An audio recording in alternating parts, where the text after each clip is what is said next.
Talk about a roller coaster. Hi there, and welcome back to the Training Diaries channel. Alex here, and for those of you who are new, I'm currently on a 15-pound weight loss journey.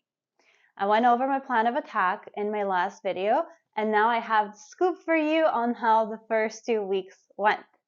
There were a few unexpected hurdles.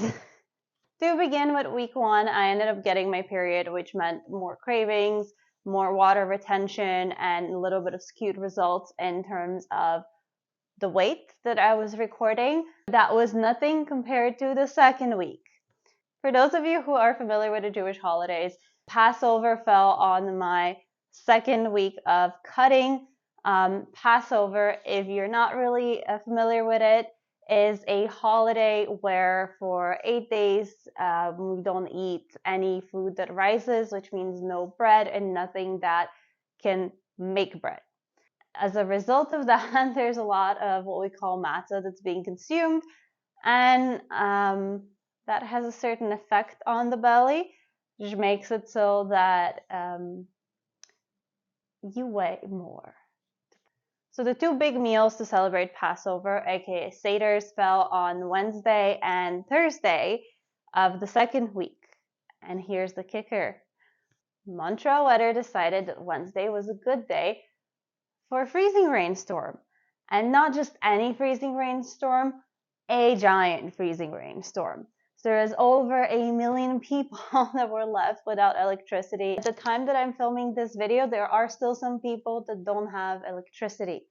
You can still see the residual effect on the city. There's still branches everywhere.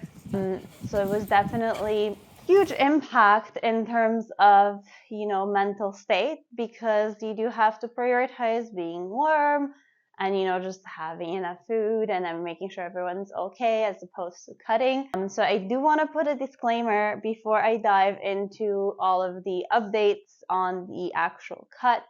We often think of cutting weight as something that happens in a bubble only when the time is perfect. And I just want to let you know that the time is never going to be perfect. The stars are not going to align. And don't give up on the first side of a challenge. So without further ado, how did we do? We had outlined certain goals in the last video. So first goal was our steps. I am happy to say that if I look at the step count for my first week, I am above 7.5K average a day, and for the second week I am also above 10K. I do want to bring your attention to the fact that I'm looking at the average a day. All right, there was a storm, there is gonna be bad weather, you're gonna have priorities. It is okay if certain days you are a little bit below your steps, as long as on average I still average 10K steps a day. That still means that I burned that amount of energy. I am happy with my steps goal. Next step, hitting the gym 4 times. So for the most part, I was able to do my workouts despite the fact that there was a storm outside, there was no electricity, because I was able to shuffle my workouts to be done on certain days that there was no natural disasters and it was not the apocalypse. So that part went well. I did notice that I am recovering a lot slower now that I am on a calorie deficit. That is to be expected, but that is something, if you are going through your own weight loss journey, that you have to take into account.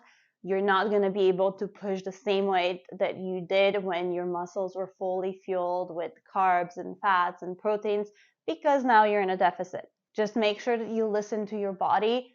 Prioritize still showing up and prioritize safety, because you do not want to get injured and then have to stop altogether.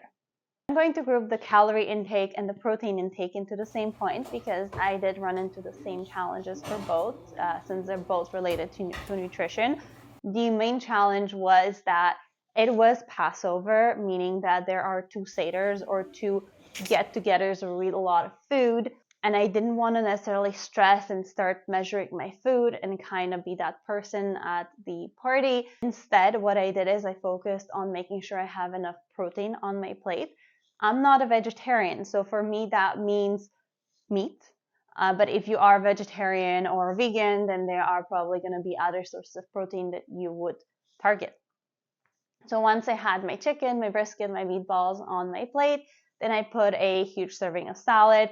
And then I added some potatoes, whether mashed potatoes or cooked potatoes, depending on the evening. And that was my portion. I tried not to get up for seconds. And also, I tried to be aware of how my body was feeling. So usually when you're on a cut, you're going to come to recognize this feeling of, I am full, I could eat more, but I don't have to. And that is usually, especially in the beginning, where you would be if you're eating the right number of calories. So because I have been cutting before, I did kind of look for that feeling. I was not perfect, especially on the first Seder. I do think that I overate a little bit, but then on the second, I was a little bit more mindful and listened to my body a little bit more. Also because I knew that there was going to be a lot of food. I just wanted to make sure that I also don't feel bad, because matzah, as I said, has certain effects on your digestive system. Overall, if I look back at my meals, I am not able to confirm that I did meet my protein goal. I did try at the best that I can. And moving forward, now that Passover is going to be done, I will be looking to make my own meals more often and more consistently, and track a little bit better. That said, enjoy life. Even if you're on a cut, you still want to make those memories with your family and friends and loved ones. So enjoy it, be flexible and understanding with yourself. And finally, let's look at the weight. So I did lose some weight, or at least there is a downward trend when I compare my first week and my second week together. As you see, the line is not a straight line, and it will never, ever be a straight line if you're losing weight. People expect that they're going to go on the cut and just every day they're going to weigh less and less and less. And then the one day that they actually weigh more, they get disappointed, they give up on everything, and that's it. I'm here to tell you, do not give up. It is actually completely normal for your weight to oscillate as you're going down. So there are days that it's going to spike back up, and then it's going to drop more, and then it's going to spike a little bit more, and it's going to drop again. And that is going to have to do with many, many different factors. So for me, if you look at my line or my weight loss, you see, well, at the beginning, I started off by dropping weight, but then I got my period, so I got water retention. I was heavier. It was a little demoralizing because I was being so careful with what I ate, but I knew that it was going to happen. I know that water retention is something that happens to me. It happens to a lot of women out there.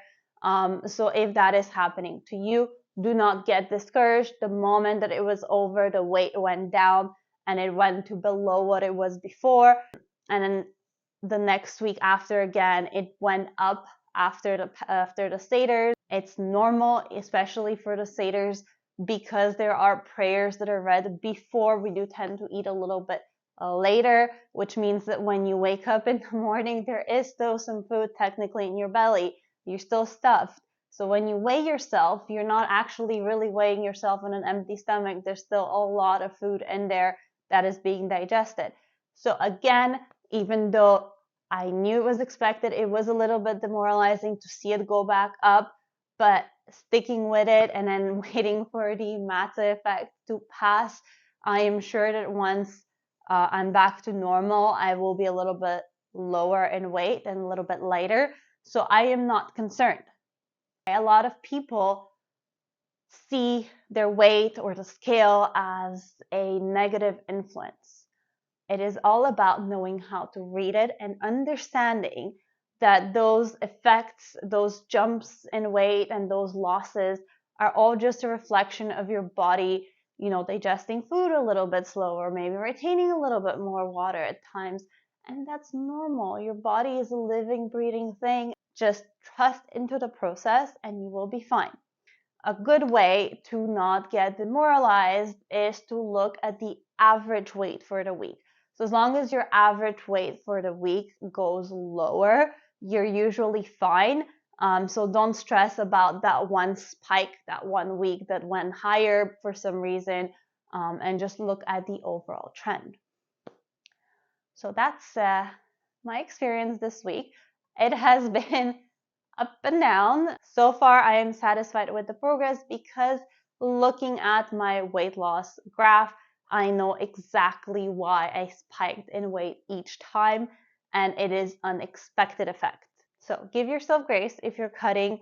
It is gonna happen. Sometimes you're gonna eat later. Sometimes the food that you eat is gonna be heavier to digest. Just stick with it. Trust in the plan. Trust in yourself, and it's gonna happen.